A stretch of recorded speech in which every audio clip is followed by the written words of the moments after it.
The chamber is open and full of whispers. Before we dive in, check the link in the description if you want exclusive timelines, members-only videos you won't find on YouTube, all on our Patreon. The grass by the lake was warm in that specific June way that Hogwarts produced, as though the castle itself understood its students had been indoors for 9 months and owed them something in return. The light came off the water at a low angle, the kind that made everything feel more significant than it was, a comfort or a cruelty, depending on what you were standing in the middle of. Severus Snape was standing in the middle of the worst moment of his life. James Potter had his wand out. Sirius Black leaned against a nearby tree with the particular posture of someone who had decided the afternoon's entertainment was sufficient and intended to give it his complete attention. Severus hung upside down in the air, robes gathered around his waist, and 20 feet away a cluster of students watched with the variety of expressions crowds produced when humiliation was the spectacle on offer. Some delighted, some uncomfortable, most watching, because watching was easier than deciding what to do. He could feel his own face, which was the specific additional cruelty of being upside down. All the blood in his body had opinions about gravity. Then Lily Evans stepped out of the crowd. "Let him down," she said.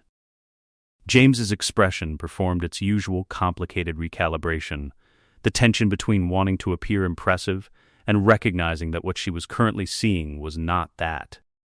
He set Severus down with a gesture that attempted casualness and achieved something closer to haste. Severus straightened. The blood redistributed. His robes fell back.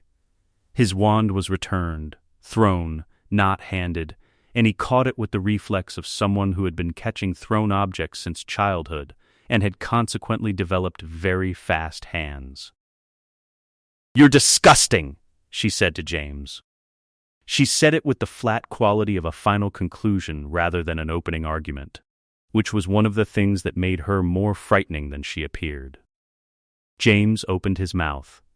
Sirius opened his. Severus looked at Lily, who had turned from the Marauders and was looking at him with the expression she'd given him since first year whenever he'd done something she considered stupid, a particular combination of exhaustion and something not yet resolved into either forgiveness or anger. He knew what came next. He'd been watching it approach the way you watched a storm when you were standing in a field with nowhere to go. She would ask if he was all right. He would say something. The something would be wrong. It had been becoming more wrong for months. "Are you hurt?" she asked. "No," he said. "Sev, I'm fine," he said. The word came out with the specific texture of something said by someone who is not fine, who knows they are not fine, and is hoping the word will do the work that the truth cannot. Lily looked at him, not through him, not past him, but at him, with the quality of attention she had been giving him since they were 9 years old and she had found him watching her from behind a hedge and had not screamed, but asked instead what he was looking at. "You were going to say it," she said, very quietly, so that James and Sirius, still 10 feet away, not approaching but not leaving, could not hear. He didn't pretend not to know what she meant. "Yes," he said. "But you didn't." "No, why not?" she said. This was the question. Not "are you hurt?" Not "are you all right?" But why not? The question that got underneath the surface of things and required an actual answer rather than a performance of one. He looked at the lake. The light was still doing its significant afternoon thing. A giant squid tentacle broke the surface briefly and disappeared. "Because you would have left," he said. "You've been doing worse things than calling me names for 2 years," she said. "Mulciber, Avery, what they did to Mary." "I know," he said. "You were there, Sev," she said. "I know," he said. "Did you tell them to stop?" she said. He didn't answer. The silence was its own answer, which they both understood. Lily sat down on the grass, deliberately, the way someone occupied a space rather than collapsed into it. She looked up at him. "Sit down," she said. He sat. Behind them, James said something to Sirius. Sirius said something back. Their footsteps moved away across the grass. Either they had decided to leave voluntarily, or Lily had communicated something through the specific quality of her sitting down that was legible from 10 feet. Severus didn't turn to check. "Tell me what's happening," she said. "You know what's happening," he said. "I know what it looks like from outside," she said. "Tell me what it looks like from inside." He pulled at the grass beside him. The gesture of someone whose hands needed something to do while the rest of him worked out how to say a true thing. "When I started 6th year," he said, "Mulciber told me the Dark Lord was coming, that it was going to be everyone choosing a side." He paused. He said people like me, with Muggle blood on one side, would need to prove themselves. That there were ways to prove yourself. "The things they do," she said. "Yes," he looked at the lake. "I thought I could stay adjacent to it without being inside it.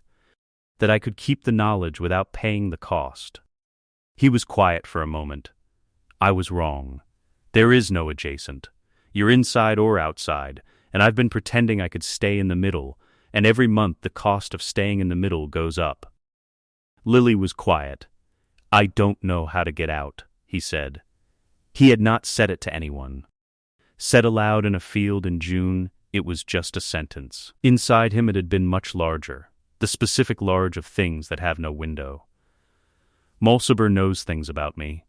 Avery knows things. If I simply walk away," he stopped. "I don't know how to get out without losing everything I have." "What do you have?" she said.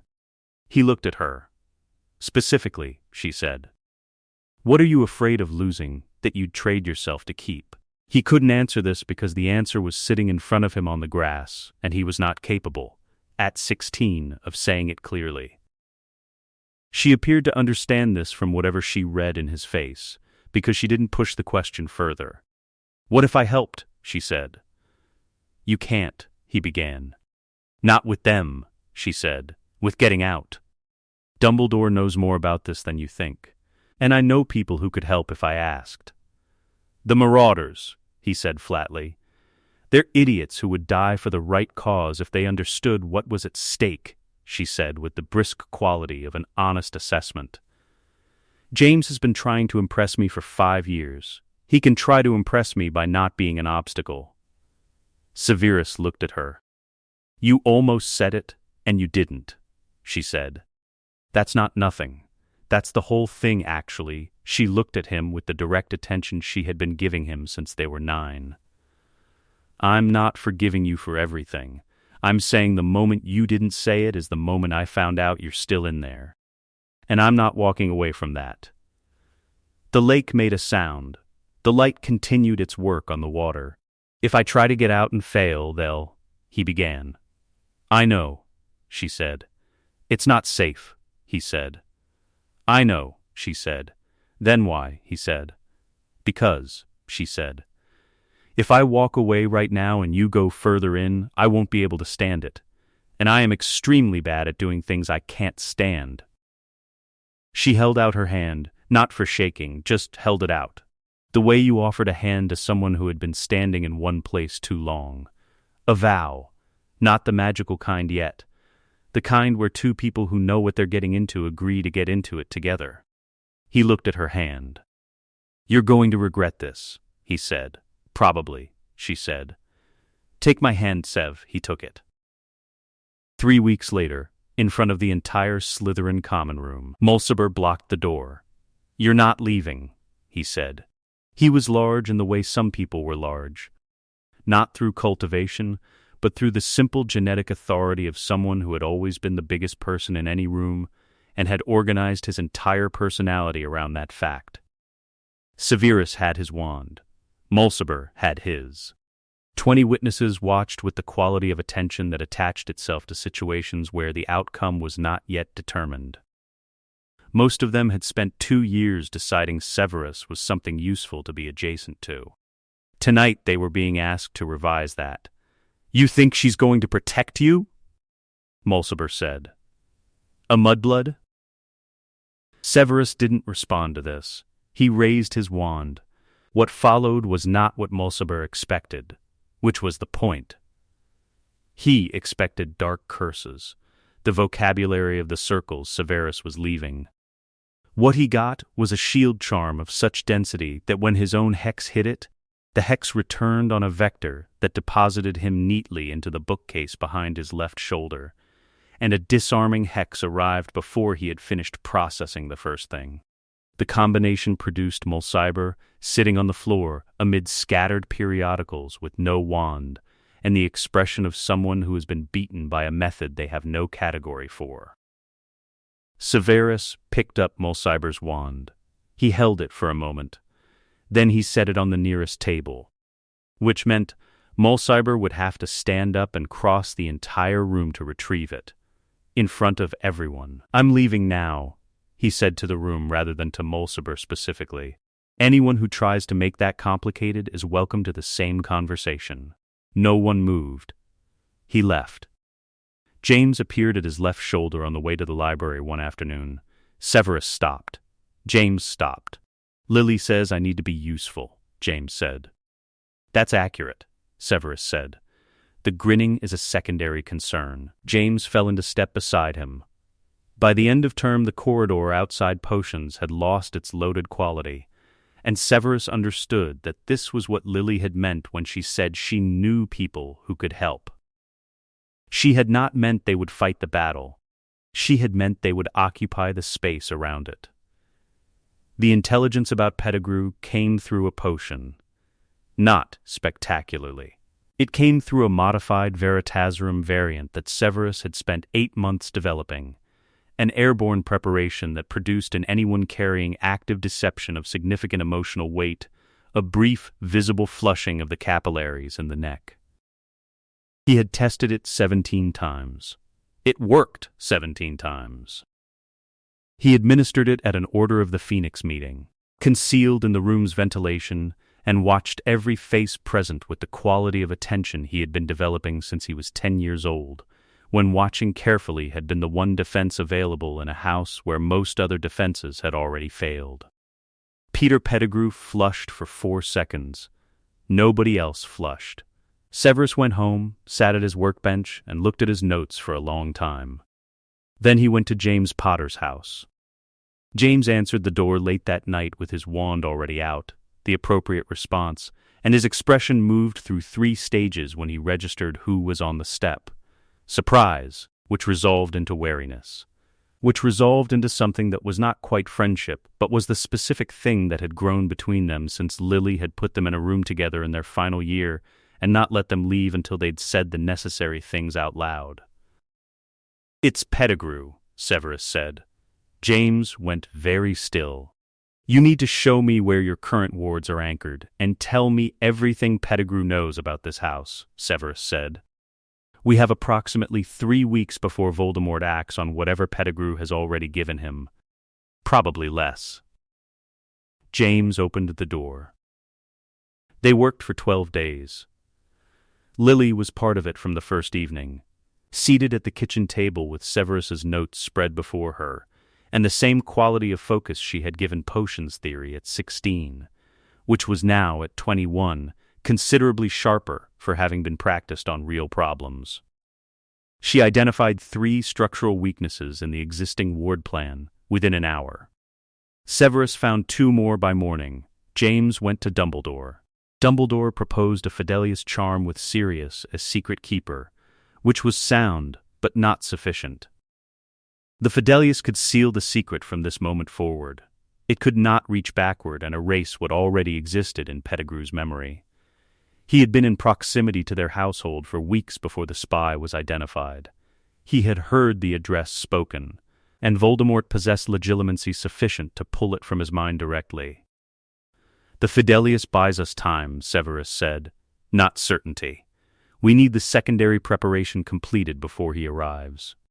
The Fidelius was set with Sirius as secret keeper, and simultaneously, Severus worked 3 nights straight in the garden while the house slept. While James and Lily slept, and Harry slept, and the owl in the upstairs window occasionally regarded him with the detached interest of something that had better things to do.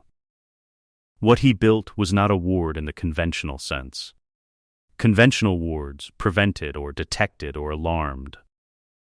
What Severus built was an alchemical binding, drawn from the Prince family library's oldest texts, woven into the existing ward structure.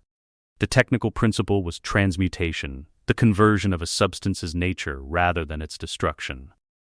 Applied to magic, a killing curse cast within the boundary would not be stopped. It would be met. The ward was calibrated to Lily's specific magical signature. If she chose to place herself between the curse and its target, the ward would recognize the choice and amplify it. The theoretical framework required a living anchor, a person whose presence in the protected space provided the ward with its directive. Her presence was its instruction set. He did not tell her what he had built. He considered it. He ran through the conversation in his mind, her face, the questions she would ask, the quality of her attention when she understood what he was describing. She would ask how certain he was, and he would have to tell her the truth. The framework was sound, but the scale of application was unprecedented. He didn't tell her because the choice, if it was to be genuine, could not be made in advance.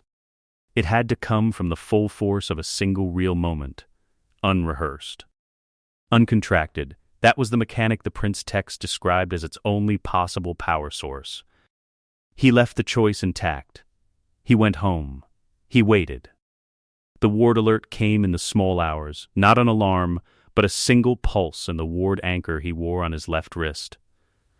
A beat of sensation.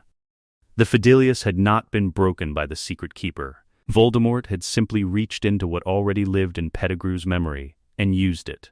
The charm protected the present. It could not protect the past. Severus apparated to the boundary of Godric's Hollow.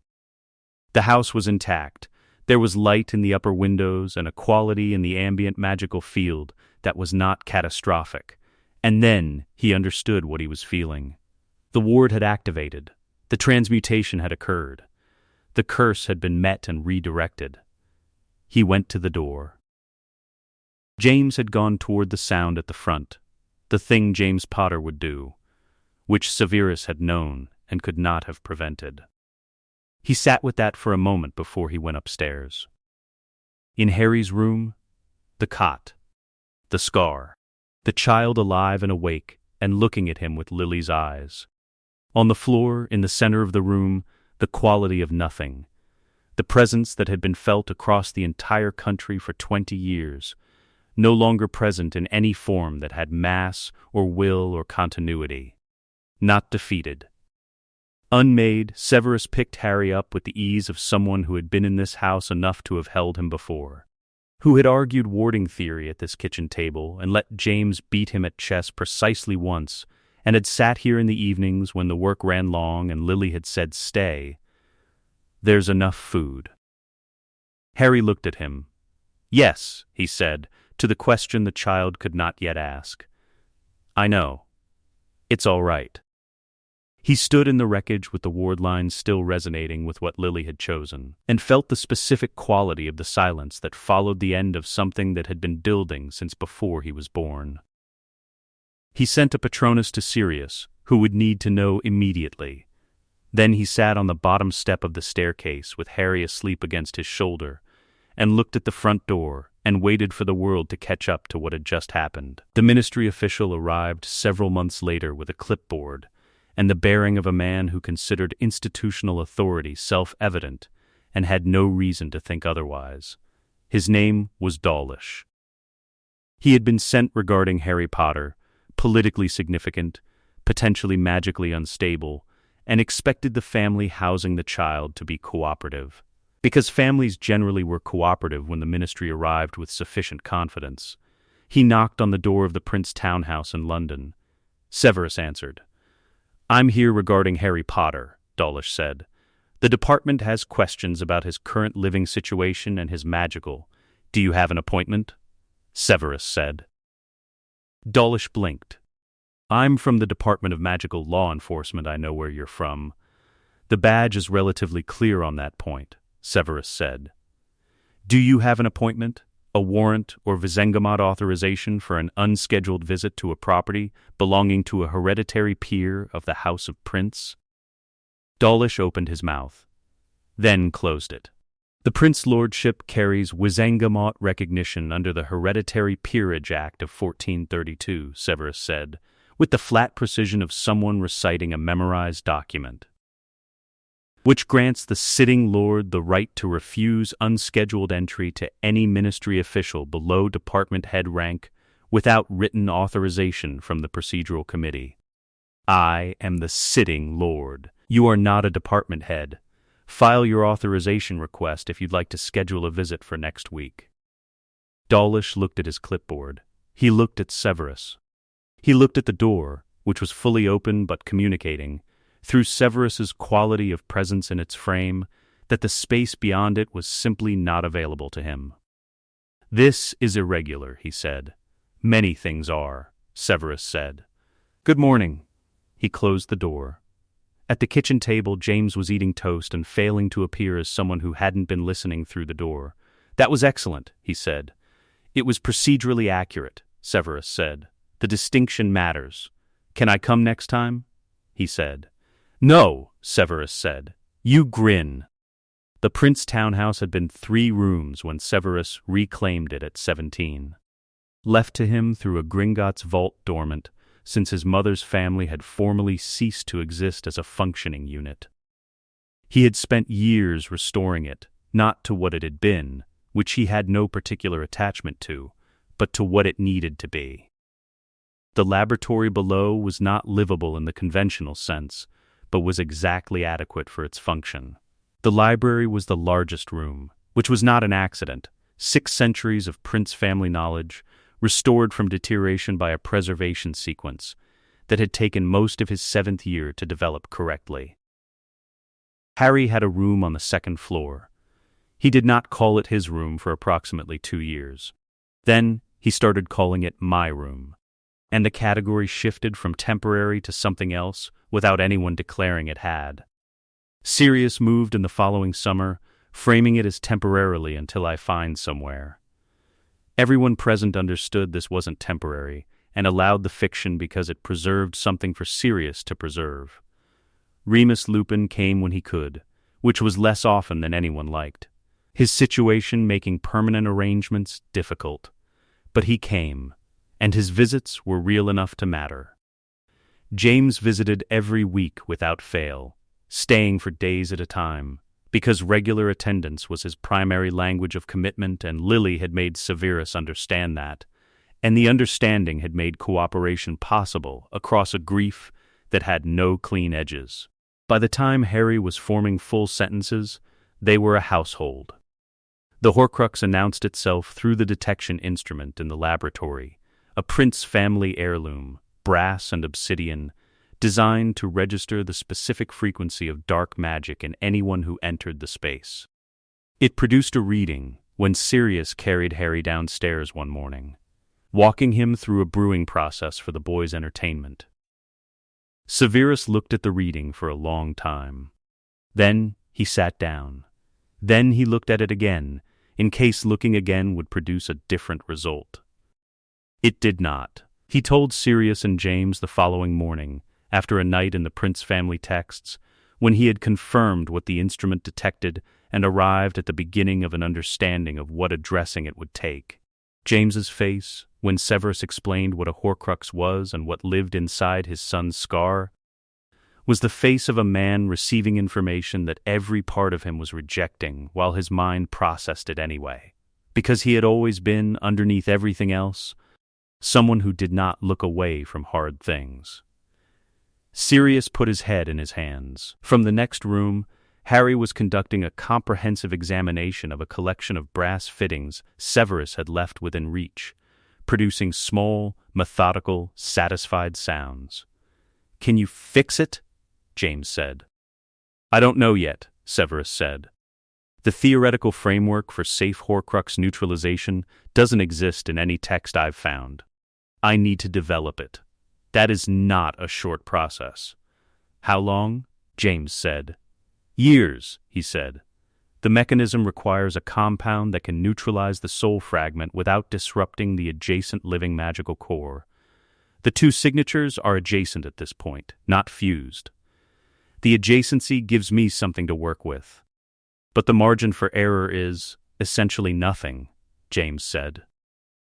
Essentially nothing, Severus confirmed. Then, you take as long as you need, Sirius said from behind his hands. Hermione Granger's name appeared in the Hogwarts admittance records during a routine review of at-risk Muggle-born cases that had become part of Severus's unofficial consultancy work with the school. An unusually high frequency of accidental magic reports from a residential address in Bristol. He went on a Saturday in October. The Grangers were dentists who were intelligent in the way of people who had been intelligent their whole lives.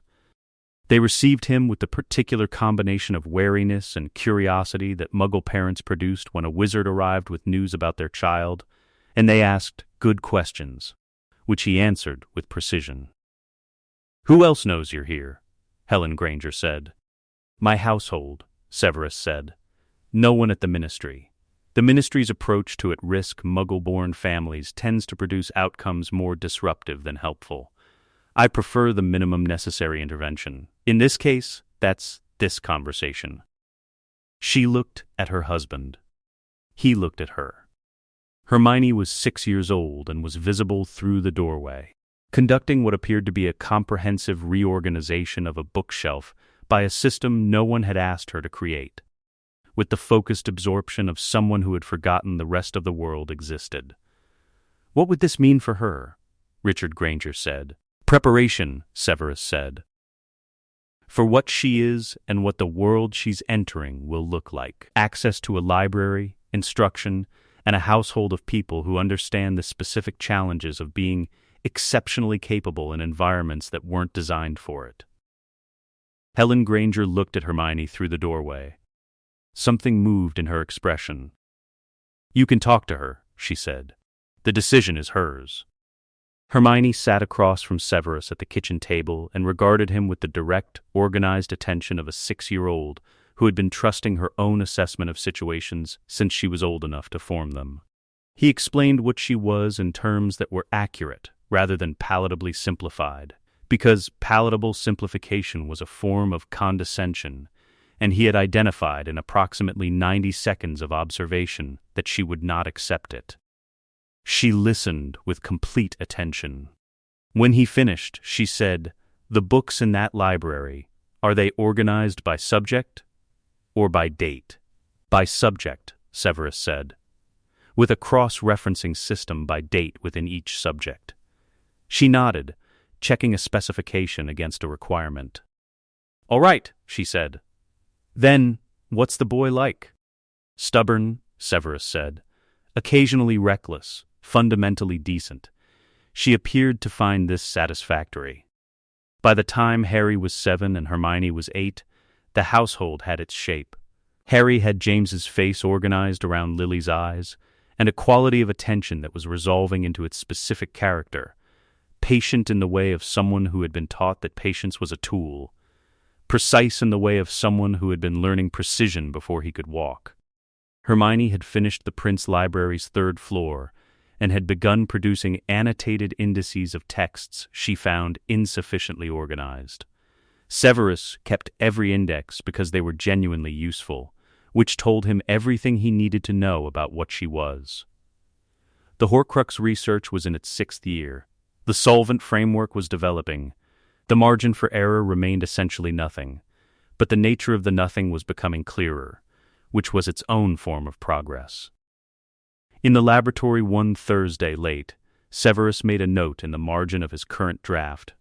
Basilisk venom, specific necrotic property, soul fragment interaction, requires direct application. Source, unknown. Continue. He underlined continue. He was a patient man. He had time. Platform 9 3/4 at 10:45 was doing what it did every September. The specific organized chaos of a tradition several hundred years old, with the particular momentum of something that did not require any individual's coordination to continue. James drove them to King's Cross in the car he had owned since before Harry was born. The kind of car that communicated its owner's relationship with practicality clearly and without apology. He offered to take them through the barrier himself. Both Harry and Hermione declined independently, and for different reasons. Harry because he had been through the barrier twice already on preliminary visits and considered the experience documented. Hermione because she had read everything available about the barrier's mechanism and wanted to verify the reading against direct experience without the variable of an accompanying adult's reaction competing for her attention.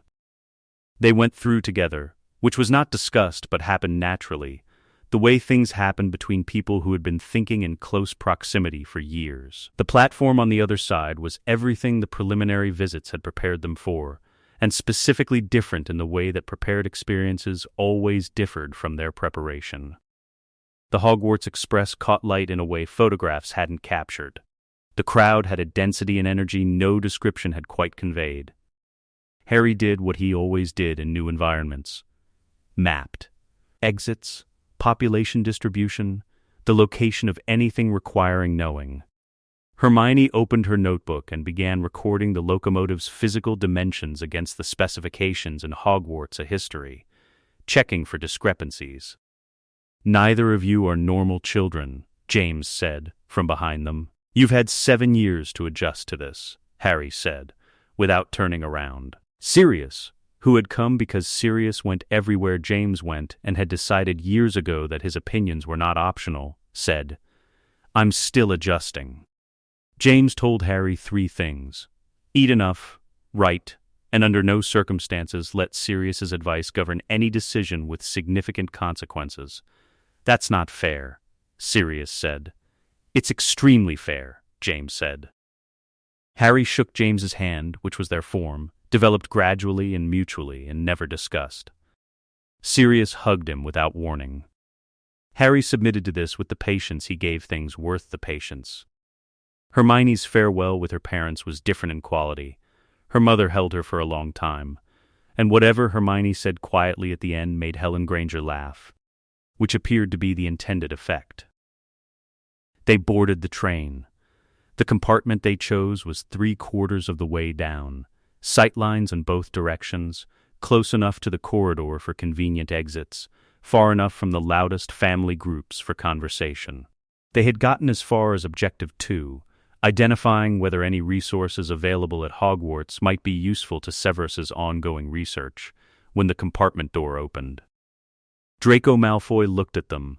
He had the bearing of someone who had been told his entire life that he was the most significant person in any room he entered, and had absorbed this completely. 2 large, largely decorative companions flanked him. "You're Harry Potter," he said. "Yes," Harry said. "I'm Draco Malfoy," he said. Harry looked at him. He had the complete Malfoy family background from Severus's professional experience with Lucius, James's Wizengamot interactions, and the Prince Library's genealogical records. "I know," Harry said. "Your father holds 2 seats on the Hogwarts Board of Governors and has been building a voting bloc for effective veto power over curriculum appointments. He's currently 2 votes short. Your mother is Narcissa Black. Her sister Bellatrix Lestrange is in Azkaban. Her other sister Andromeda Tonks is considered disowned. The family tree has significant internal pressure." Draco stared at him. "You'll want to choose your friends carefully," Draco said. It was clearly a prepared line for a version of this conversation that had not materialized. "I agree completely," Harry said. "Which is why I'm giving you accurate information rather than letting you operate on assumptions. Whether you're useful to know depends on choices you haven't made yet." He looked at Draco steadily. "Do you want to sit down?" Draco processed this for 3 full seconds. Then, "You're not what I expected." "Most things aren't," Hermione said, without looking up from her notebook. Draco looked at her. "Who are you?" he said. "Hermione Granger," she said. "I live in the same house as Harry. I'm Muggle-born." She looked up. "I'm telling you now so it doesn't become a surprise later that you have to manage." Something moved across Draco's expression. Someone encountering a variable that doesn't fit any prepared response and deciding in real time what to do with it. He sat down. His companions, after a moment of looking at each other, sat too. "Your father doesn't know that Severus is advising James on the Wizengamot's internal procedural questions," Harry said. "That information would change several calculations your father is currently making. I'm not telling you to pass it along. I'm telling you because accurate information produces better decisions than incomplete information, and the quality of your decisions over the next 7 years is relevant to everyone's outcomes." Draco looked at him for a long time. "You talk like Snape," Draco said. "He raised me," Harry said. "That tends to have effects." The Great Hall at the Sorting had the qualities Severus had described: the ceiling, the candles, the specific atmosphere of a space that had been producing the same ceremony for 9 centuries and had developed over that time a kind of gravity, the weight of accumulated significance pressing down from the rafters. Harry walked in with the first years and looked at the ceiling with the attention of someone confirming a description against its source. The candles were functional in the way that things are functional when they have been doing the same job long enough to have stopped being anything else. The ceiling reflected the October sky exactly, which was a different category of magic than he had expected. At the staff table, McGonagall standing with her wand. Dumbledore at the center, his studied benevolence in place. And Severus, at the table's end, in the chair he occupied as the school's research consultant, a position that had not formally existed until he made it exist through 3 meetings with McGonagall and 1 conversation with Dumbledore, that Harry had not been present for, but had been briefed on afterward. Severus was looking at the far wall with the quality of attention he gave rooms when he was reading, rather than engaging them. Harry didn't acknowledge him. The protocol had been established. The school relationship was professional, not familial. Conflating the two created complications neither of them needed. When McGonagall called Granger, Hermione. Hermione walked to the stool with her notebook under her arm and sat with the composure of someone who had taken her preparation seriously. The hat came down. 30 seconds. 40. Harry watched Severus's face. Severus was watching the hat with the particular stillness that meant he was paying close attention to something. "Gryffindor," the hat announced. Hermione walked to the table with the expression of someone confirming a result they had already worked out. Potter, Harry walked to the stool. The hat descended and went through everything: the training, the knowledge, the specific quality of how he'd been raised.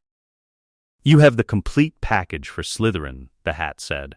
"Slytherin would make all of this easier." "I know," Harry said, "but Hermione is in Gryffindor. And I don't want it to be easier. I want it to be right." The hat was quiet for a moment. "Gryffindor," it said. Harry walked to the Gryffindor table and sat beside Hermione, who moved over without being asked. At the staff table's end, Severus looked at his plate, for exactly 3 seconds before his expression returned to neutral. He wore the look of a man who has worked on something for a very long time and has just watched it take its first independent step in the direction he intended. Then he reached for his water glass, and the evening continued. Severus identified the alchemical residue on Professor Quirrell's robes during the first staff meeting of term. Not the doubled magical signature a less trained observer might have looked for. Voldemort's remnant in this form was too diffuse for that kind of detection, distributed across Quirrell's physical presence like dye through cloth rather than a discrete second occupant. What Severus detected was subtler, the chemical trace of long-term proximity to fragmented soul matter, which produced a particular degradation pattern in the ambient field around a host. Years of Horcrux research had made it as recognizable as his own handwriting.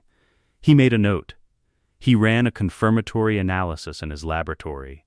The analysis confirmed. He wrote 3 letters, the first to James, containing the factual assessment and preliminary recommendations.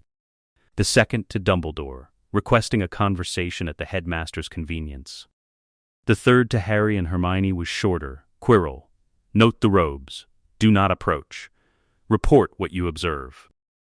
Harry had noticed something was wrong with Quirrell before the letter arrived, which was not surprising.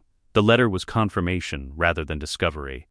What Harry had noticed was not the robes specifically, but the quality of Quirrell's attention in corridors, divided, like a man conducting two simultaneous conversations in different parts of his mind. He had mentioned it to Hermione on the third day of term, and she had made a note and added it to the observational file she maintained on all staff, which she had started doing automatically, and which Harry had not asked her to do, but considered an excellent use of her time. He wrote back, robes confirmed. Quality of attention divided, movement pattern consistent with managing a secondary objective. Third floor corridor, twice after curfew. The Gringotts' vault robbery over the summer. The timeline suggests the stone is here. Severus's response, yes. I've spoken to Dumbledore. Come to my laboratory Saturday morning. The laboratory on Saturday had the quality of all Severus's working spaces, organized to a logic visible only to the person who occupied it, density that was actually precision. Harry and Hermione sat on the bench across from the work table. Severus stood, which was how he worked through problems. Quirrell is hosting a Voldemort remnant, Severus said. Not a full consciousness. Its capacity is diminished, its range reduced. It operates with strategy constrained by instinct rather than operating freely. Its objective is the stone. He looked at them. Dumbledore is aware. His approach is to allow Quirrell to proceed toward the stone's protection layers while monitoring. On the grounds that containing the remnant here, under known conditions, is preferable to having it escape and reconstitute somewhere unknown. The stone is bait, Hermione said. The stone is bait, Severus confirmed. A reasonable strategy with one significant flaw. The stone itself, Harry said. If Quirrell reaches it and succeeds, the risk is low.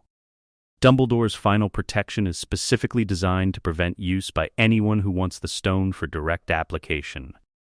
But low is not zero, and a Voldemort remnant in an enclosed space with a school of children is a variable I'd prefer to foreclose sooner rather than later. Hermione produced her notebook. Quirrell's itinerary has gaps. Albania, specifically. The Ministry has a file on unusual magical activity there, including 2 deaths with signatures consistent with the killing curse. I requested a summary through James's Wizenga-Mote access. Severus was quiet for a moment. The Albania information changes the legal position, he said. If the remnant's host has caused deaths under its influence, the Ministry's obligation to act is clearer. Fudge won't want to act, Harry said. No, Severus said. Which is why the approach I'm recommending doesn't depend on Fudge. The approach had 3 components. The first, a detection preparation, administered airborne in the defense classroom over 3 sessions. That produced a visible marker in Quirrell's physical presence, visible through the analysis lens Severus had developed for Horcrux adjacent material. Harry administered it by breaking a prepared vial inside a warming charm at the start of each class. By the 3rd session, the marker was comprehensive, and the readings were unambiguous. The second, a formal notification to the Department of Magical Law Enforcement, filed through James's Wizenga-Mote standing, citing the Albania information, the alchemical analysis, and the provision of the Dark Creature Regulation Act, requiring the Ministry to act on documented evidence of dark entity possession of a recognized educational staff position. The notification went to Amelia Bones, specifically, because Bones was the person in the department who read documents rather than filed them. She responded in 2 days, requesting confirmation from a licensed alchemical examiner. Severus was himself that examiner under the external consultant provision he had held for 11 years. He confirmed his own analysis, which was legally sound because the certification was for the methodology, not the analyst. Bones issued a formal removal order. The third component was the timing.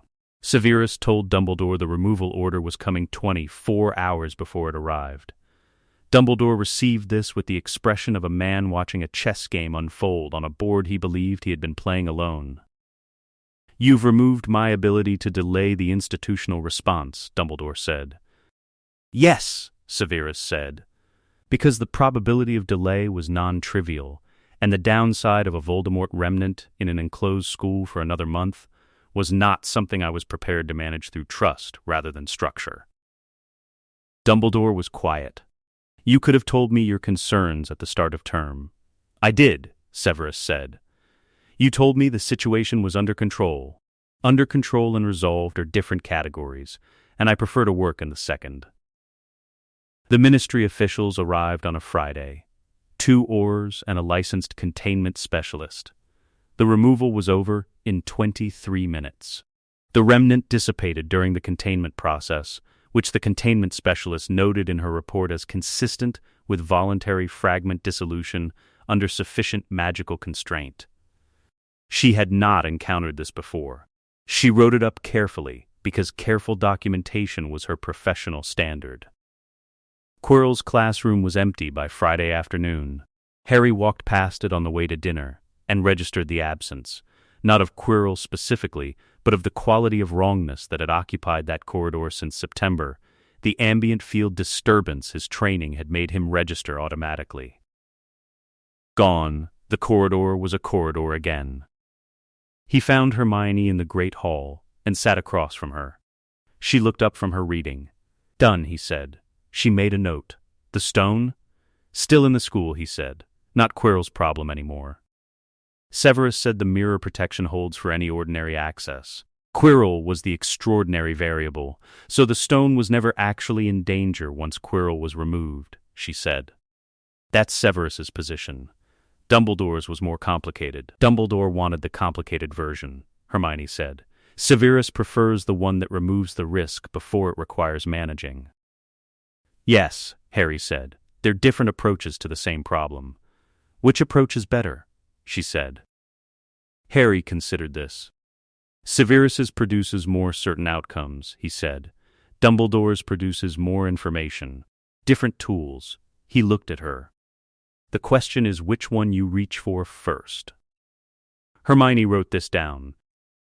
The invitation to the Slytherin common room came from Draco, which meant it had been considered rather than impulsive, because Draco Malfoy did not produce unexamined social gestures. He found Harry in the library on a Wednesday afternoon in October and said, "There's a situation in the house that would benefit from your perspective." "Whose benefit?" Harry said. "Currently mine," Draco said, "potentially everyone's." Harry closed his book. "Tell me the situation." "Better to show you," Draco said. "There's a meeting tonight. Flint runs it every month. He establishes which first years owe him what in terms of information, access, and general compliance. He said compliance with the specific distaste of someone who found a practice objectionable but had not yet located the mechanism to object to it. I've been adjacent to these meetings for 4 years. This is the first year I've had any reason to think they could be handled differently." "What changed?" Harry said. Draco looked at him with the expression of someone declining to state the obvious. Harry went to the meeting. The Slytherin common room at 9 had the quality it always had in the evenings. The green filtered lake light, lower and darker, the atmosphere of a space that had decided what it was a long time ago and had been practicing it since. Flint ran things the way he ran everything, through the implicit authority of someone who had always been the largest person in most rooms, and had organized his personality entirely around that fact. He was methodical about the first years, each one assessed, each one assigned a category determining what Flint expected from them in terms of deference, family information, and occasional access. Harry stood at the back and watched. He mapped the system the way Severus had taught him, not looking for individual violations, but for the structural logic that made violations possible. Flint's authority rested on 3 things: the assumption that it was his by default, the isolation of each first year from the others, and the absence of any alternative framework. At the 20-minute mark, Harry said, "Flint," the room adjusted. Flint turned.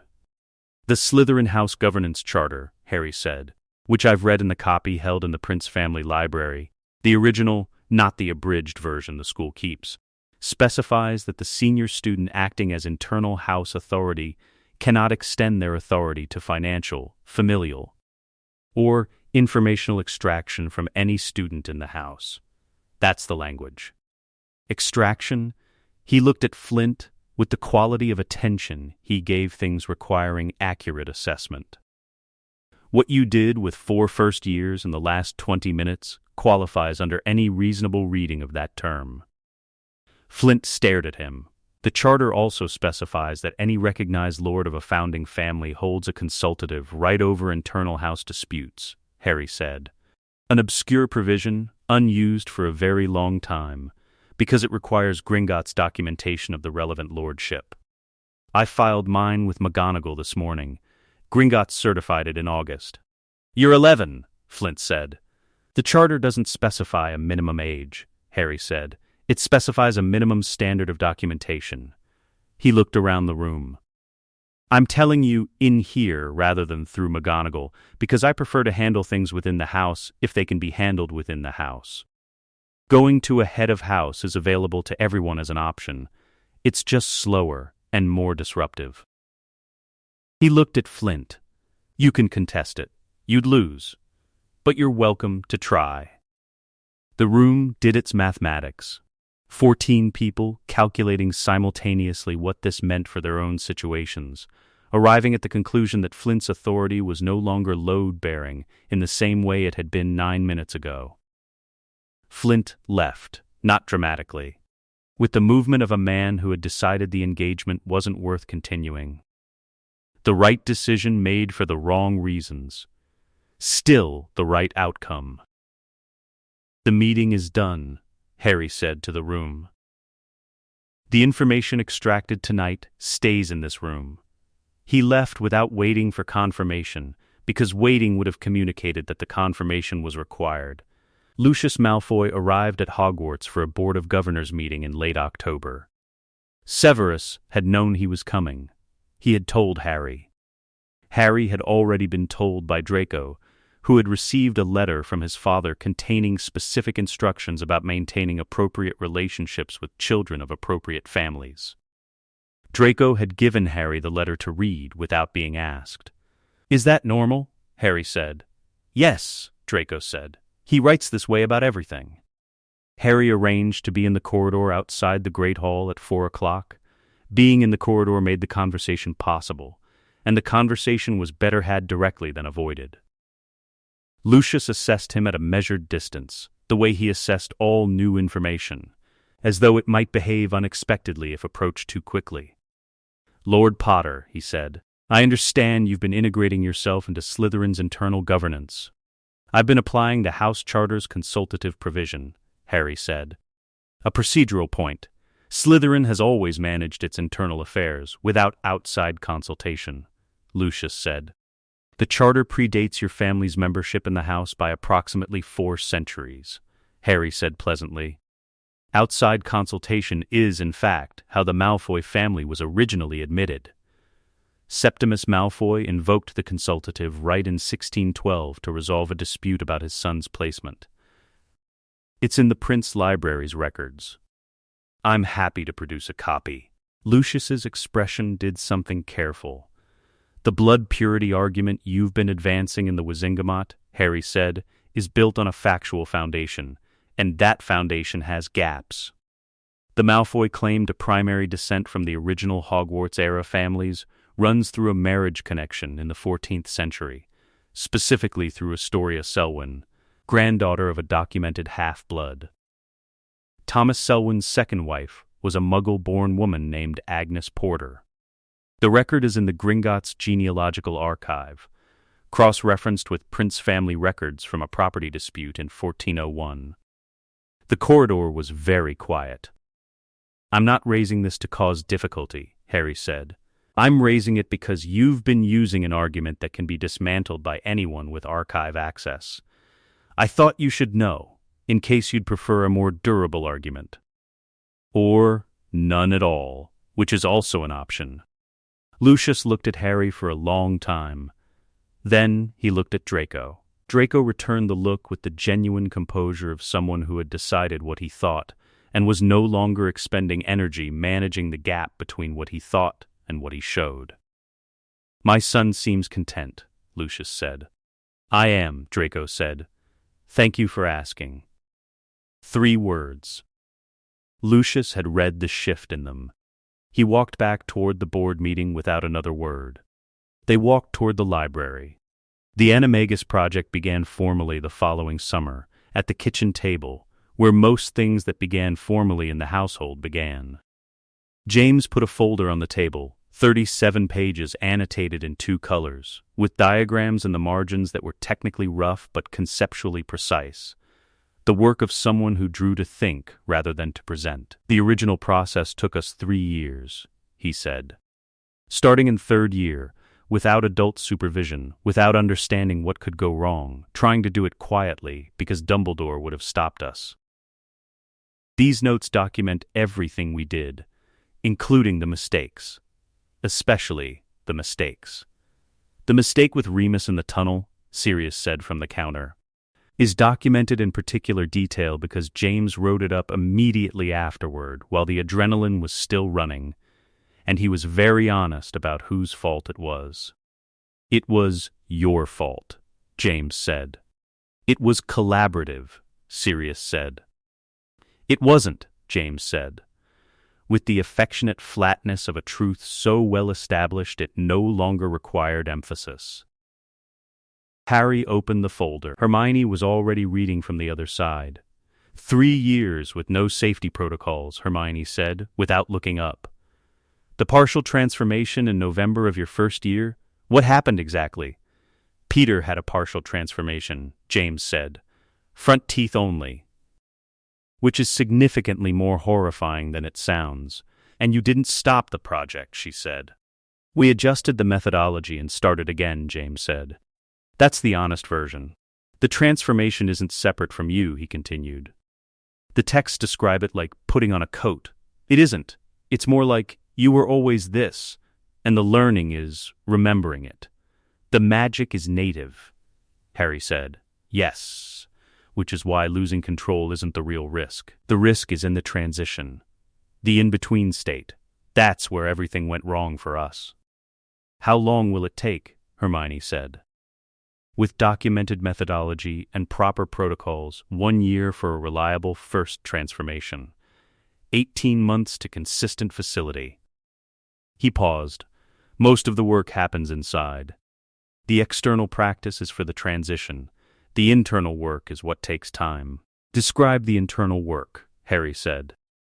You know how it feels when you're reading something very complex and you hit a passage you almost understand. Not quite, but almost, like it's right at the edge of your comprehension and you can feel it sitting there?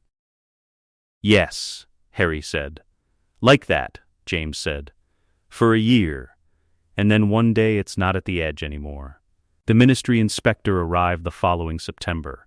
His name was Williamson, from the Department of Magical Education's Standards Office, sent because someone at the ministry had become aware that 2 Hogwarts students were engaged in supervised animagus training outside of school. Technically legal, but the kind of legal that made ministry officials want to examine the details closely enough to determine whether it might not be.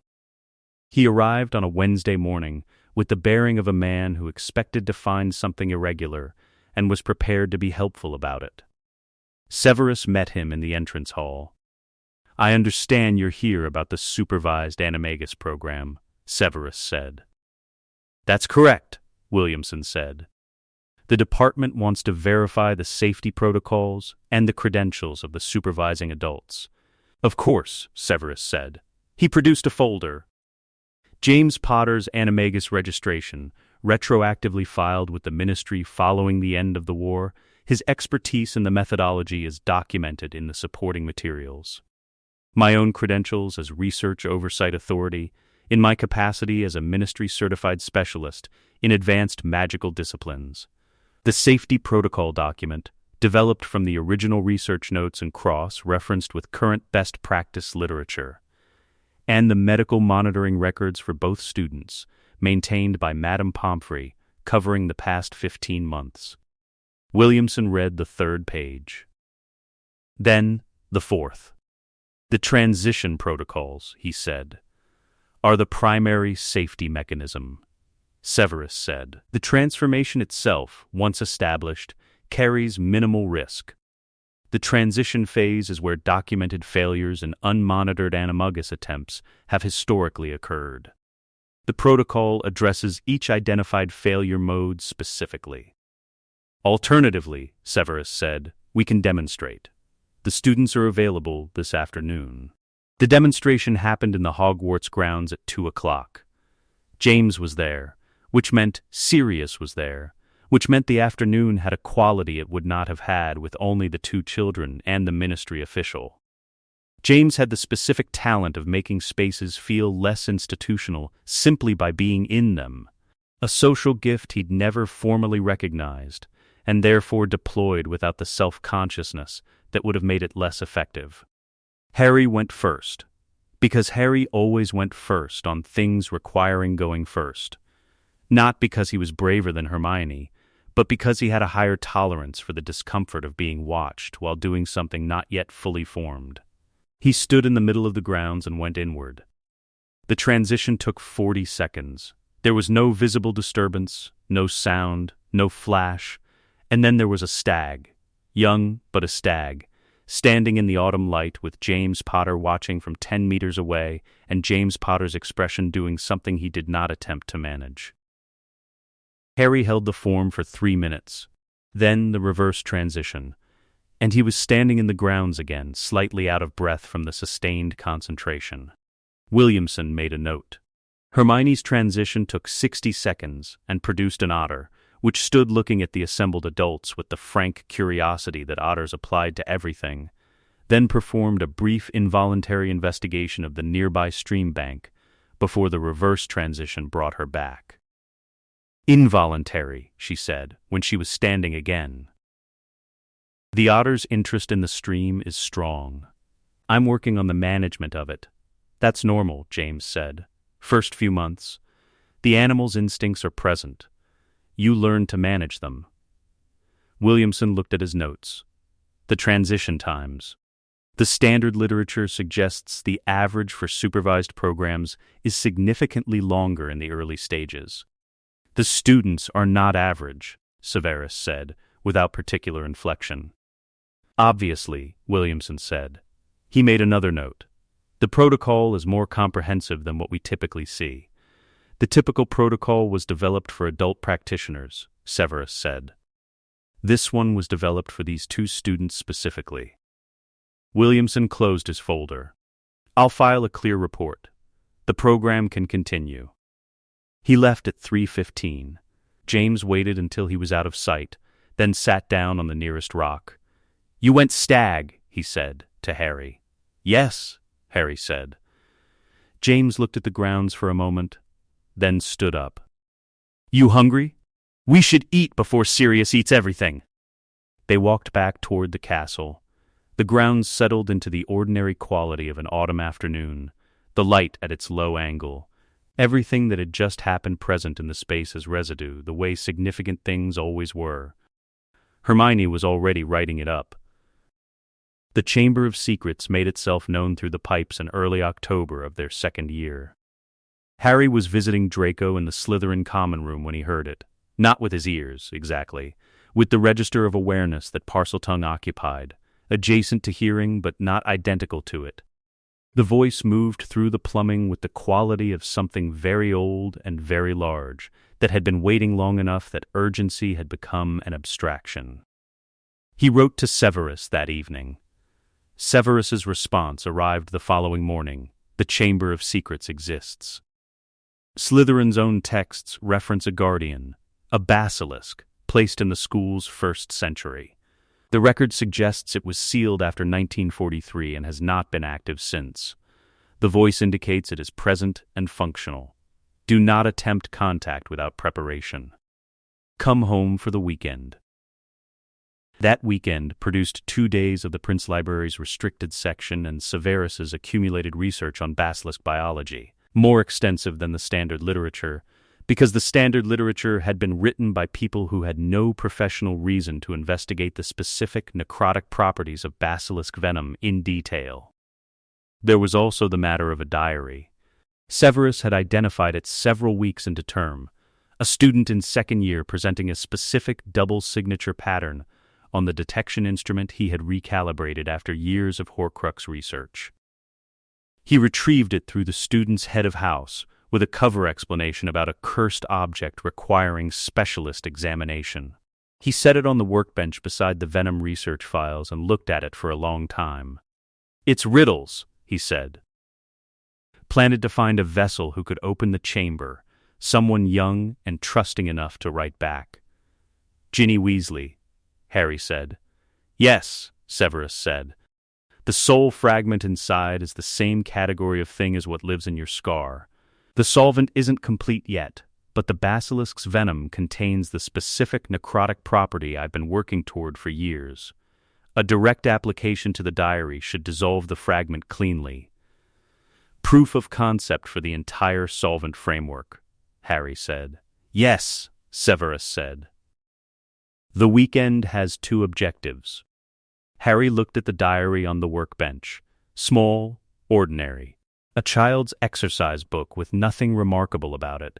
You could build something monstrous, and it would still look exactly like nothing at all. "Right," he said. "Two objectives." Hermione had already started a new page in her notebook. The problem of the basilisk's gaze was addressed through mirrors, a set of small, precisely angled hand mirrors that Hermione designed and had produced by a specialist craftsman in London, ground to the specific convexity that allowed indirect vision in enclosed spaces without distortion. The problem of approach was addressed through the pipe voice itself. Harry had been listening to it since it first revealed itself, learning its patterns, its rhythms, the specific quality of its parcel tongue, which was the archaic form the founders would have used, and which differed from the modern form the way any living language differed from its oldest surviving texts. He had been practicing the archaic form with a Prince Library text that predated the standardization of the language. By the time the mirrors were ready, he could speak it fluently. The entrance was in the girls' bathroom, where the pipe voice was loudest, and the alchemical trace analysis Severus had performed indicated the highest concentration of basilisk-adjacent ambient magic. The sink with the serpent-ornamented tap opened for him on the first attempt. He went down alone. This was not Severus's preference, which Severus had stated clearly, and which Harry had heard clearly and then explained, with equal clarity, was structurally necessary. A basilisk that had been sealed in a chamber for 50 years would respond to a Parselmouth alone differently than to a Parselmouth accompanied by people who were not Parselmouths, who would therefore register as potential threats to an animal that had not encountered non-Parselmouth humans in half a century. Severus had accepted this argument with the expression of a man who found a position correct and did not find the correctness pleasant. Hermione waited at the entrance with the mirrors, a rope, and a prepared emergency portkey, which was her contribution to the structural necessity of Harry going alone. The chamber was 9 centuries of intentional darkness. Not the absence of light, but the presence of dark as a quality of the space itself. The serpent columns ran its length. The water on the floor reflected nothing. The air was the air of an enclosed space that had been enclosed for a very long time and had developed its own climate. The basilisk was at the far end, and she was enormous in the way that made scale a concept rather than a measurement. Her eyes were closed. Harry stopped at a distance he assessed as adequate and spoke in the archaic parcel tongue. "Guardian," he said, "I am of the Slytherin line. I carry the heir's recognition. I come to speak." The chamber was still. Then, the line returns. The basilisk's voice in Parseltongue was nothing like a human voice. It was larger, slower, operating in a register that the ears did not process directly, but the part of the brain that understood Parseltongue received completely. "I have waited 50 years. The last one who came was wrong. He smelled of wrongness. He commanded against my nature." "Tom Riddle," Harry said. Yes, something in the quality of the air shifted, not physical, but present. "He came and made me act wrongly. I have spent 50 years with what I did. What was done under compulsion, Harry said. A compulsion from a wrong source. The Founder's instructions did not include what Riddle asked of you. The Founder's instructions were protection, the basilisk said, not the harming of students. What I did was not protection. No, Harry said. It was not. The basilisk was quiet for a long time. Harry stood in the chamber and held the quiet without filling it. The things Severus had taught him about conversations with things that were very old. You did not rush them. Rushing communicated that you did not understand what you were speaking to. Why does the line return now? She said. Because there is still a piece of the wrong thing in the world, Harry said. The man who came here made objects that hold pieces of himself. One of those pieces is attached to me. The person who raised me has been working for years on the method to remove it safely. He needs something only you can provide. My venom, she said. Yes, Harry said. It is a killing thing, she said. Used in the right application, one he has developed specifically, it acts on dead matter only. Harry said. The piece of Riddle in me is dead matter attached to living. The venom would dissolve the dead and leave the living intact. And there is another piece, in an object, a diary, which Riddle planted in this school to cause harm. The venom will dissolve that too. Another long silence. The water on the floor did not move. The Founder made me to protect, she said. Protecting the air of the line from a dead thing that should not be present, that is closer to my nature than what I did in 1943. Yes, Harry said. I thought so. I will provide what is needed. A pause. The one who found the method. Tell me about him. Harry considered how to describe Severus. He thought about the afternoon by the lake, which he had heard described from 3 different angles over the years. He thought about the laboratory and the years of work, and the specific quality of how Severus moved through a problem. Patient, without urgency. Operating on the timeline the problem required rather than the timeline anyone wanted. He decided very early what kind of person to be, Harry said, and has spent many years being it precisely. That is a good description, she said. Precision is its own form of honor. The venom extraction took 40 minutes. The basilisk cooperated with the stillness of something that has decided to help and has no need to perform the helping. When it was done, Harry said, "What is your name?" "I have not been asked that," she said in 9 centuries. "Then I'm asking now," Harry said, "if you'd like to tell me."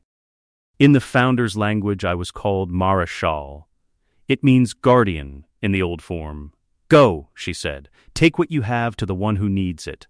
Tell him the guardian of the chamber acted rightly this time." Harry went. Gilderoy Lockhart was waiting at the top of the pipe, which was not something Harry had planned for. He had materialized from the direction of the girls' bathroom with the expression of a man who had heard a student going into the pipe and decided the situation represented an opportunity to demonstrate relevant expertise. He stood in his teaching robes with his wand out and his teeth at operational capacity. "Harry," he said, with the warmth of someone performing familiarity, "I couldn't help but notice you seem to have gone exploring. The Chamber of Secrets? I've dealt with basilisks before, you know, in Dagestan. Remarkable creatures, but I have a particular facility with—" "What's the counter-charm," Severus said from the bathroom doorway, "for basilisk venom that has already been produced and contained?" Lockhart turned. Severus was standing in the doorway with his arms crossed, and the expression he wore when conducting an assessment whose result he already knew. "The countercharm depends on there are several approaches, and the specific application would require," Lockhart began. "The theoretical mechanism," Severus said, "not the application. The mechanism by which basilisk venom's necrotic specificity can be interrupted post-production." Lockhart opened his mouth. Nothing particularly useful came out of it. "You have no idea," Severus said. Which is consistent with having never actually encountered a basilisk, since anyone who had survived would know the mechanism from necessity. Your account of the Dagestan incident describes a creature with a fixed gaze that you interrupted using a reflective charm. Basilisks have a mobile gaze. The reflective charm would have been insufficient. I've cross-referenced 7 of your published accounts against the documented characteristics of each creature you claim to have defeated. All 7 contain species-level errors impossible for someone with direct experience to make. He set a folder on the sink ledge. The documentation is there if you'd like to review it. Lockhart looked at the folder. He looked at Severus. He looked at Harry, who was holding an insulated case and had the expression of someone who had had a significant morning and found the current situation considerably less significant by comparison. "I should," Lockhart said. "Yes," Severus said. "I think you should." Lockhart left the bathroom at a pace that preserved a degree of dignity while communicating, to anyone watching, that the dignity was doing a great deal of work. Hermione, from the corner where she had been waiting with the emergency portkey, made a note. That evening, in the laboratory, Severus applied a precisely measured sample of basilisk venom to Riddle's diary. The fragment dissolved in 4 minutes and 12 seconds, cleanly, leaving the diary intact. He ran the confirmatory analysis. The result matched the theoretical prediction exactly. He sat at the workbench for a long time after. "Proof of concept," Harry said from the doorway. "Proof of concept?" Severus confirmed. He looked at the empty vial. 11 years. 12. Now, Harry said. 12, Severus said. He reached for his notes. There's still work to do. The case against Fudge's political maneuvering had been building since he took office. Severus had been compiling documentation, suppressed intelligence reports on dark activity, appointments made on donor relationships rather than competence, systematic under-resourcing of the DM Lee's investigative division, and, most recently, the series of decisions through which Dolores Umbridge had been elevated to near-parallel authority within the Ministry's educational oversight function. The educational oversight provision she had been constructing was designed, when fully established, to give the Senior Undersecretary's office authority to review and modify curriculum at any recognized magical school in Britain. The classification of what constituted inflammatory instruction was left entirely to the Senior Undersecretary's discretion, which is Umbridge's discretion, James said. Perpetually, the Educational Standards Statute of 1897, Section 4, Severus said. Any modification to the governance structure of a recognized school requires approval by a 2/3 majority of the Wizengamot's Educational Committee, not ministerial decree. Fudge is implementing through decree, James said. Which is not legally permissible, Severus said. The legislative history of the statute is documented in the Prince Library's legal archive. The copy is annotated by my great-grandmother, who was present for the original debate. The statute was written specifically to prevent a then-minister named Lestrange from using ministerial decree to remove Muggle studies from the Hogwarts curriculum. The history of a statute matters for its interpretation. Fudge's decree is not just procedurally incorrect. It is attempting exactly what the statute was written to prevent. James looked at the ceiling for a moment. That's elegant. It's accurate, Severus said. The elegance is incidental. The Wizengamot's Educational Committee met quarterly.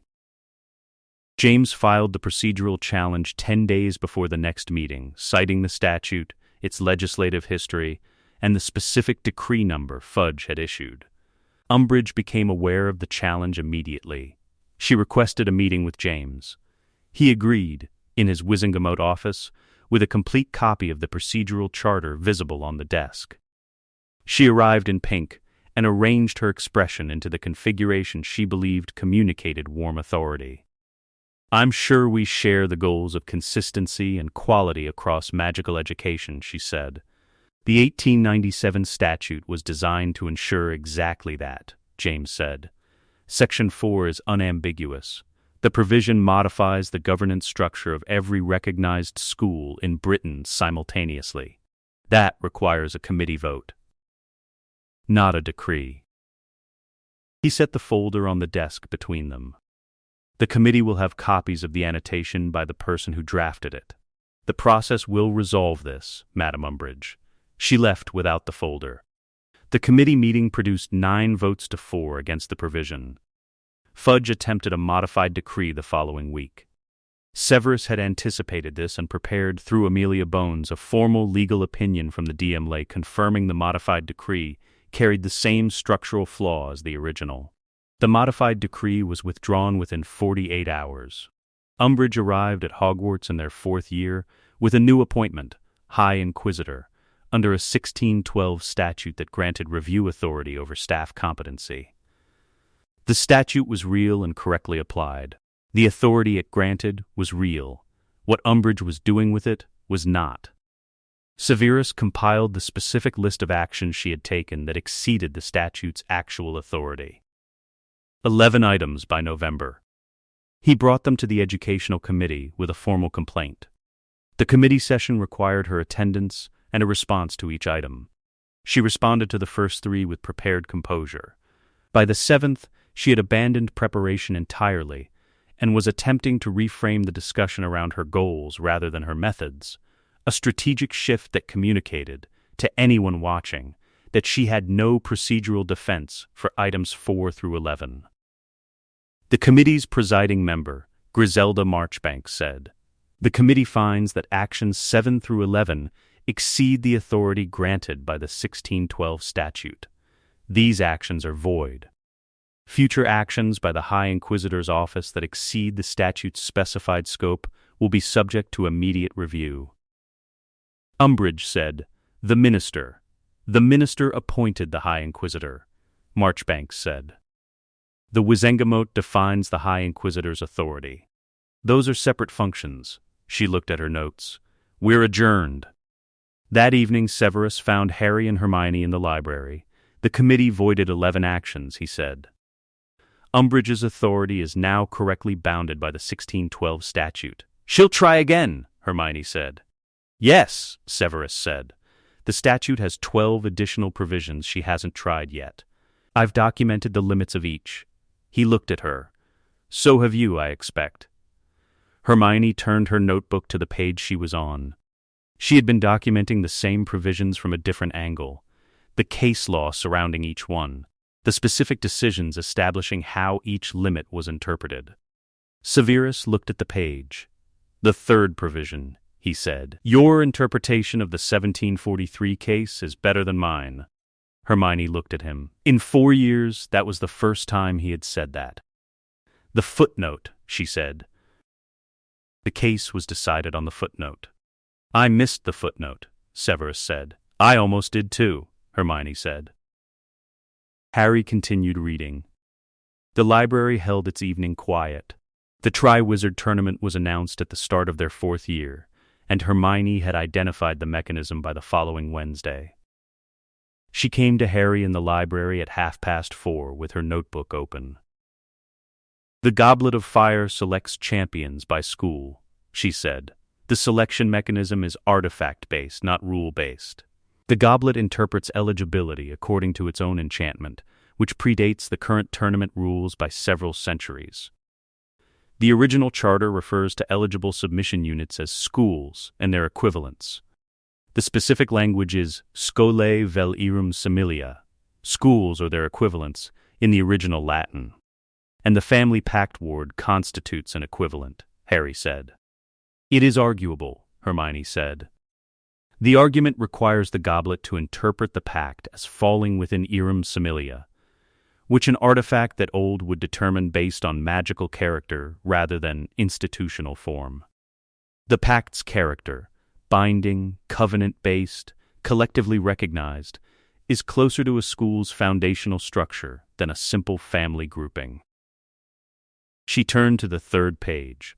The submission document was 4 pages in the formal Latin of the original charter, with a covering note in English for Dumbledore, citing the charter language, the Pact's registration documents, and 3 historical goblet selections that had included non-standard submission units in the tournament's medieval period. "When did you find the medieval submissions?" Harry said. Last year, she said, during the Sovereign Neutral Zone research. They were in the same archives section. I noted them as potentially relevant and filed them. You filed them as potentially relevant before the tournament was announced, Harry said. I file most things as potentially relevant, she said. It's more efficient than deciding in advance what will and won't matter. Harry looked at the submission document. Severus needs to see this. I already sent him a copy, she said. She turned to the note clipped to the back of the notebook. Severus's handwriting, compact and precise, the legal argument is sound. The outcome is not certain, the goblet will decide. If it accepts the submission, Dumbledore will have concerns about your safety that are legitimate, and concerns about his ability to manage the tournament's narrative that are less legitimate. Both will be expressed simultaneously. Prepare for a conversation that conflates them, a pause in the writing, visible in the pressure change of the pen. Submit! The preparation you've received is the reason this tournament exists, to test what training produces. Use it! Submit! Harry said. They submitted that Friday evening. Hermione handed the document to the Flame herself, because she had written it and there was a quality of completion in the person who built a thing being the one who deployed it. The Flame held the document for 7 seconds before consuming it, longer than any individual submission, shorter than a school submission. Something in between, which was precisely what the argument claimed they were. Halloween. The Great Hall at 9 in the evening. The goblet selected its champions with the specific theater a 9-century-old artifact had developed for these occasions. Cedric Diggory for Hogwarts, the hall's response warm and genuine. Fleur Delacour for Beauxbatons. Victor Crumb for Durmstrang. Then, the goblet flared differently, a change in the quality of the flame, the color shifting to something deeper, the color of something old processing a category of decision it had not processed in several centuries. A 4th slip of parchment emerged. Dumbledore read it. His expression did the thing it did when encountering something outside his immediate framework and choosing how to respond. Harry Potter and Hermione Granger Prince, he said. The hall produced a sound with no single character. Surprise, excitement, confusion, and the particular noise of people calculating simultaneously what this meant. In the side room afterward, Bartemius Crouch said, "This is irregular. The goblet accepted the submission," Hermione said. "The acceptance is the goblet's determination of eligibility. The artifact's determination is binding under the original charter." She paused. "I have the documentation." She had the documentation. She had brought it in her bag, which was characteristic. Dumbledore spoke to Harry apart from the group. "The family packed ward submission," he said. "You've been planning this since the announcement." Hermione identified the mechanism, Harry said. "I agreed it was the right approach." "The tournament is dangerous," Dumbledore said. "Your preparation has been exceptional. But the tasks are designed for 17-year-old competitors. The tasks are designed to test magical competency, strategy, and nerve," Harry said. "The age requirement is a standard approximation for when those qualities are typically developed. It's not the actual criterion. Severus has been developing our competency, strategy, and nerve since we were 7. The approximation doesn't apply to us." Dumbledore was quiet for a moment. "You sound like Severus." "He raised me," Harry said. "The first task was dragons. 5 champions, 5 dragons, a Swedish short snout, a Chinese fireball, a common Welsh green, a Hungarian horntail, and a Norwegian ridgeback, brought by the Romanian Dragon Sanctuary's delegation to match the expanded field. The champions drew miniature models to determine their opponent. Harry drew the horntail. Hermione drew the Chinese fireball. Harry's approach was not dramatic. He entered the enclosure with 2 preparations, a mild sensory confusion compound that Severus had developed for defensive field use, and Hermione's mirrors, and applied the first at the threshold of the horntail's territorial radius.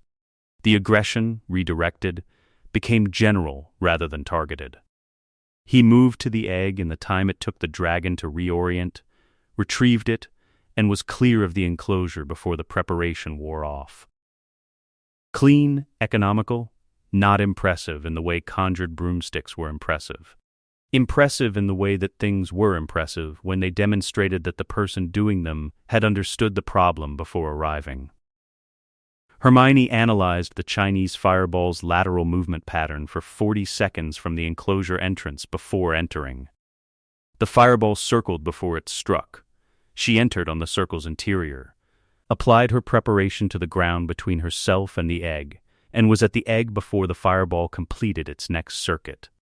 12 seconds inside the enclosure. In the recovery area, Cedric looked at Harry and said, "The confusion preparation, was that a field application?" "Modified," Harry said. Severus developed the base compound. "I've been calibrating the dosage for specific creature weights," Victor Krum said. From across the room without looking up, "In Bulgaria, we do not teach this kind of preparation at school." "We weren't taught it at school either," Harry said. Victor looked up. The expression on his face was the expression of someone who had spent his athletic career being the most prepared person in his competitive field and had just encountered a category of preparation he had not previously seen. "The alchemical basis," Victor said. "This is Prince family work?" "Prince and Granger both," Harry said. Hermione developed the dosage analysis. "The base is from the family library." Victor nodded once. For the second task, "What are you thinking? What are you thinking?" Harry said. Hermione arrived from the medical station and sat beside Harry with her notebook open, and the three of them, Hogwarts and Durmstrang, the old alchemical tradition and the modern competitive school, began to work the problem together. The Horcrux solvent was completed in their 5th year. Severus knew it was complete the way he knew most significant completions, not through a dramatic indicator but through the specific quality of a result that matched its theoretical prediction precisely, which was its own kind of certainty. He ran the confirmatory analysis 3 times. The third matched the first 2. He sat at the workbench and looked at the preparation in its sealed vessel, dark, viscous, showing no external evidence of the years required to produce it, and wrote 4 letters. "To Harry, the solvent is complete. Come home for Christmas. We have work to do. To James, done. The application methodology is ready. We need to discuss approach before we move. To Amelia Bones, the intelligence on the Albanian activity is ready for formal submission. I believe the timing is correct. Please advise on the Diemlay's readiness to act." The 4th letter he wrote, read once, and placed in the laboratory archive. It was addressed to no one in particular. It said, "Lily, it's done." The anchor map was Hermione's work. Produced from the Prince Library's sole magic texts and cross, referenced against everything she had been able to assemble on Voldemort's specific methodology over 5 years of research. She spread it on the kitchen table at Christmas and walked them through it. 6 confirmed anchors, she said.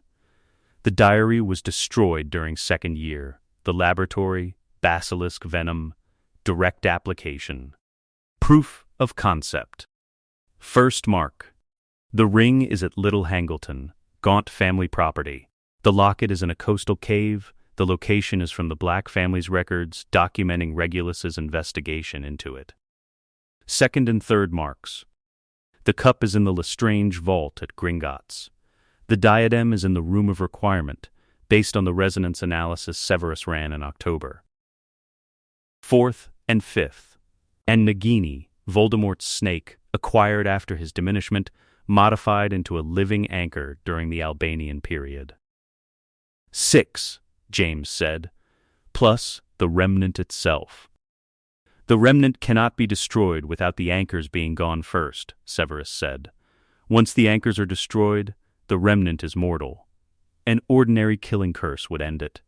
How do we destroy the anchors? Sirius said. The solvent, Severus said, applied directly to each vessel. The fragment dissolves and leaves the vessel intact, The necrotic action targets dead matter only.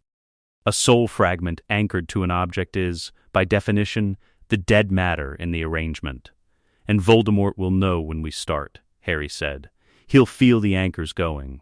Yes, which is why the order matters. We start with the ones he cannot protect: the ring, the locket, the cup, the diadem. The Nagini anchor is last, because he keeps her close. By the time we reach Nagini, he'll come. He'll come to Harry, Hermione said. He'll believe Harry is the last vulnerability, Severus said. That if he kills Harry, he wins. He'll be wrong, Harry said. He'll be wrong, Severus confirmed, but we need him to believe it long enough to arrive on ground we've chosen. The anchor destruction took 3 weeks in January. The ring, Little Hangleton, Severus and Harry in the ruins of the Gaunt Shack. The soul fragment dissolved with the specific quality of things wrongly preserved returning to the state they should always have been. Not violently, not dramatically. Simply becoming what they were. The locket, the coastal cave, Sirius and James managing the Inferi while Severus applied the solvent. 7 minutes, because the cave's ambient dark magic interfered with the application and required adjustment. Sirius said nothing afterward for a long time. James walked beside him on the cliff top and didn't require him to. The cup, Gringotts, through Amelia Bones's formal authorization. The Goblin account managers watched the application with the professional attention of beings who appreciated thoroughness. The diadem, the room of requirement, which Harry found by asking the room for the place where something had been hidden with the specific weight of dark preservation magic. The room produced a version of itself packed with a century of accumulated hiding. The diadem was on a broken bust in the 3rd corridor. 5 minutes of application, because Hermione had insisted on mapping the room first. 4 anchors. 2 remained. Voldemort knew. The knowing expressed itself as increased disturbance across Britain's ambient magical field. The specific disturbance of a consciousness realizing its architecture was being systematically removed and reacting in the only register available to something that had abandoned fear so long ago it no longer recognized the sensation, but was experiencing something functionally identical to it. James felt it first through the family-packed ward's monitoring function and told Severus immediately. "We compress the final step," Severus said. "We take the ground and let him come when he comes." The ground they chose was the Prince Townhouse in London, warded thoroughly, familiar to all of them, a location Voldemort had never occupied and could not have mapped. They brought Nagini's anchor down in the garden 2 hours before he arrived, Sirius and James working the perimeter while Severus applied the solvent and Harry stood between the snake and any avenue of flight. The snake was unharmed, the fragment dissolved cleanly. Then they waited. Voldemort came on a Wednesday in the small hours. Not with Death Eaters, he had not fully reconstituted himself, which was the direct consequence of the anchors being removed before his return was complete. He came as what he was, a diminished remnant inhabiting a possessed host that Harry and Hermione had identified weeks earlier through the same doubled signature analysis that had found Quirrell years before. He came through the ward boundary through a gap that should not have existed, and did exist because he had spent 70 years studying the specific weaknesses of protective magic and had forgotten more about them than most practitioners ever learned. Severus was in the grounds before anyone else, because he had been sleeping lightly for exactly this reason for 3 months. He was standing in the garden, not moving when Voldemort arrived. The sight of Severus, standing in a London garden in the dark without fear, with the posture of someone who had been waiting rather than someone caught off guard, produced in whatever remained of Tom Riddle's strategic intelligence a particular response. Not surprise. The recalibration of a consciousness that had built its model of Severus Snape on 20 years of history that did not apply to this man. "Severus," Voldemort said. The voice was wrong, too thin, the consequence of a consciousness of this weight inhabiting a host not built to channel it. "Tom," Severus said. 2 words. They established the nature of the exchange more completely than any longer statement would have. "You were never my servant in this life," Voldemort said. "No," Severus said. "I was not." "You have been preparing for this," Voldemort said. "The dissolution of your anchors is the result of years of research and 3 weeks of application." Severus said, "You have no anchors remaining. The Nagini fragment was addressed 2 hours ago. The snake is unharmed. The fragment is not." He looked at Voldemort with the flat, patient attention of someone who has nothing left to wait for. "You are a remnant of a man who made choices a very long time ago and is now at the end of them." "You expected me to come for the boy," he said. "Yes," Severus said. "Harry is in the house. He'll come out if I call him. But I don't think that's necessary." He reached into his robe and produced a prepared vessel, small, sealed, designed for airborne deployment. The solvent works on active remnants as well as anchored ones. The chemistry is the same. The delivery is different, because your current state is not solid enough for contact application. Voldemort raised his wand. The killing curse required a target with stable biological presence. A sealed vessel was not a stable biological presence. Severus moved left. The curse hit the garden wall. The ward boundary held. Hermione had identified the specific ward modification that would close the entry gap and had applied it from inside the house the moment he crossed it, which had been the plan since October. Severus deployed the vessel. The airborne preparation reached Voldemort's host, and the remnant within seconds. The process, once begun, was not reversible. Voldemort attempted to flee the host. The ward boundary held him. He had no anchor left, no architecture to sustain flight, only what he had always had. And a will without infrastructure is just force with nowhere to go. Harry came out of the house and stood beside Severus. Not to do anything specific, to be there, which was what the moment required. The process took 3 minutes and 47 seconds. When it was done, the host collapsed, alive, confused, no longer hosting anything. The garden was quiet in the way London gardens were quiet at that hour. The specific quiet of a city that did not stop for anything, moving through its ordinary dark with complete indifference to what had just occurred within it. James came around the house from the mews. Sirius came with him. The 5 of them stood in the garden. Hermione came from the house with her notebook open, because she had been monitoring the ward modifications from inside, and the notebook was already in her hand when she came through the door. She stopped when she reached the group. She looked at the collapsed host. She looked at Severus. "Done?" she said. "Done," Severus said. She made a note. The note was the time and a single word. Then she closed the notebook. James put his hand on Severus's shoulder, not speaking, just the specific gesture of someone who has carried something alongside another person for a very long time and is acknowledging the weight of its being set down. Severus didn't move away from it, which was its own form of acknowledgement. Sirius sat on the garden step and looked at the sky. He sat for a long time, and the garden held him, and nobody asked him to do anything or say anything, which was the correct response to someone sitting on a step looking at the sky in the small hours after something this large had ended. Harry looked at the place where Voldemort had been. He thought about a hand held out across grass, a vow made without magic, and the chain of choices that had run from that afternoon to this garden on this Wednesday night. One choice, made by one person at 16, who had caught himself before a word left his mouth and chosen differently. Everything that followed was the consequence.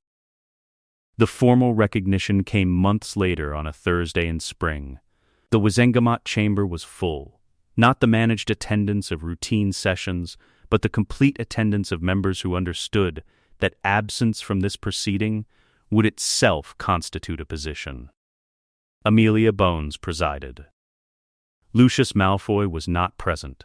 His absence was noted in the record. In the gallery, Draco sat with the composed expression of someone who had had adequate time to prepare his face for this day, and had decided some months ago that the composition required was honesty rather than management. The chair beside him was empty.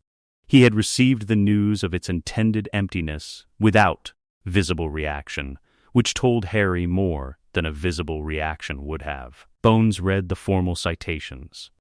For Severus Tobias Prince, Order of Merlin, First Class.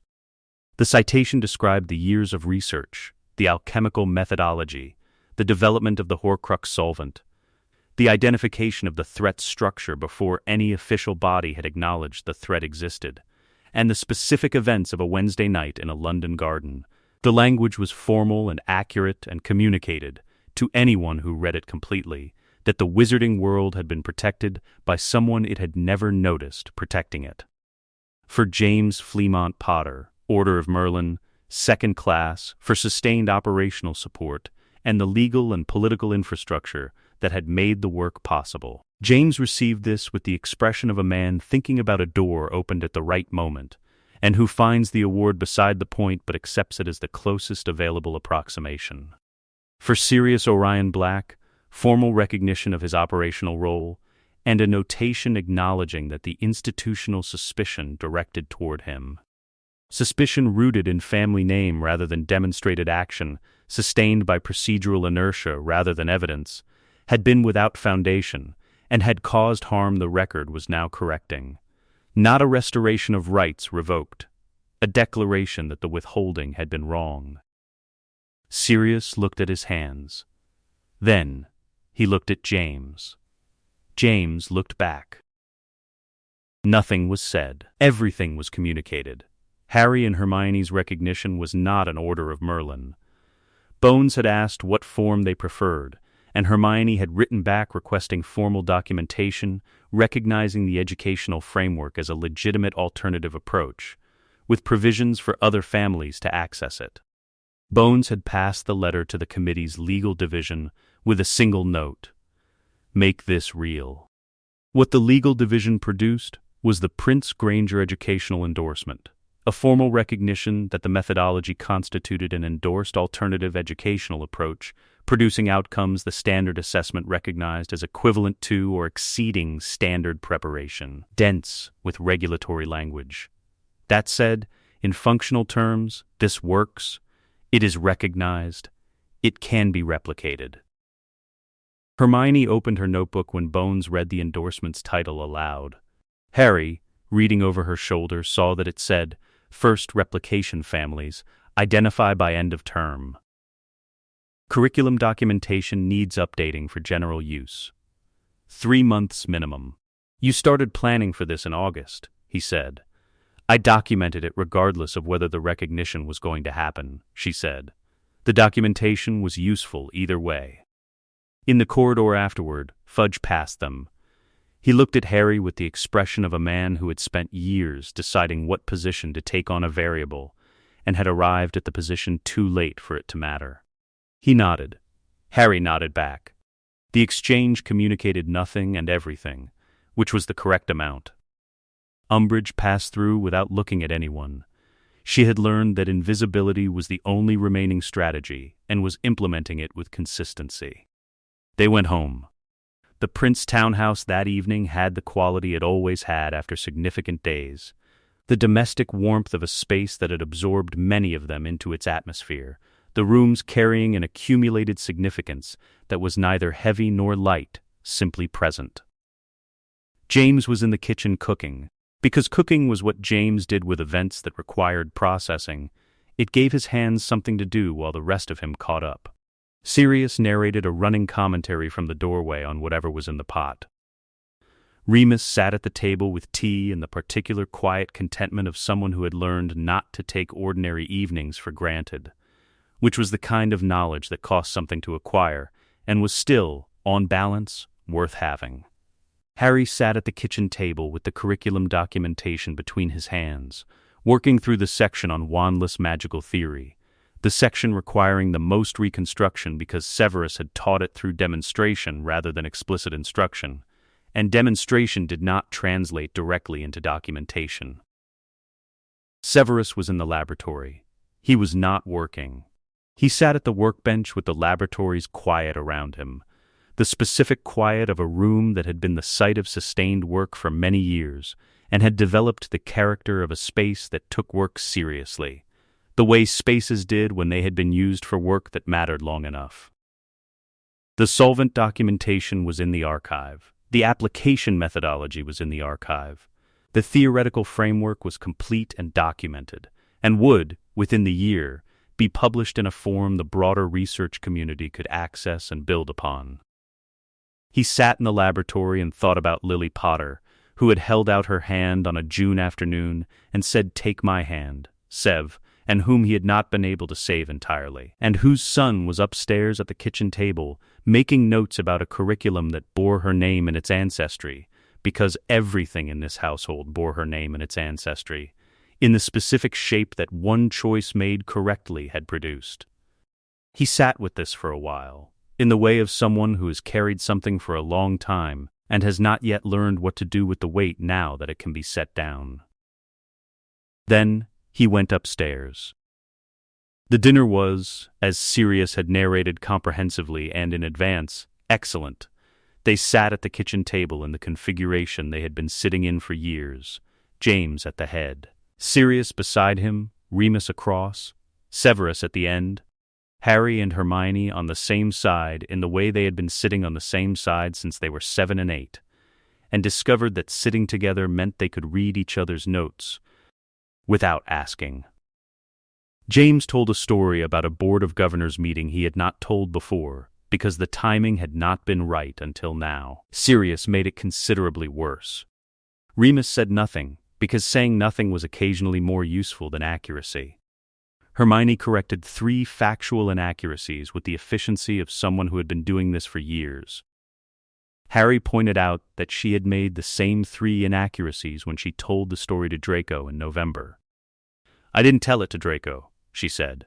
"You told him in November," Harry said. "He told me." "That was a different version," she said, "with different emphases." 3 of the inaccuracies were the same, Harry said. She looked at him.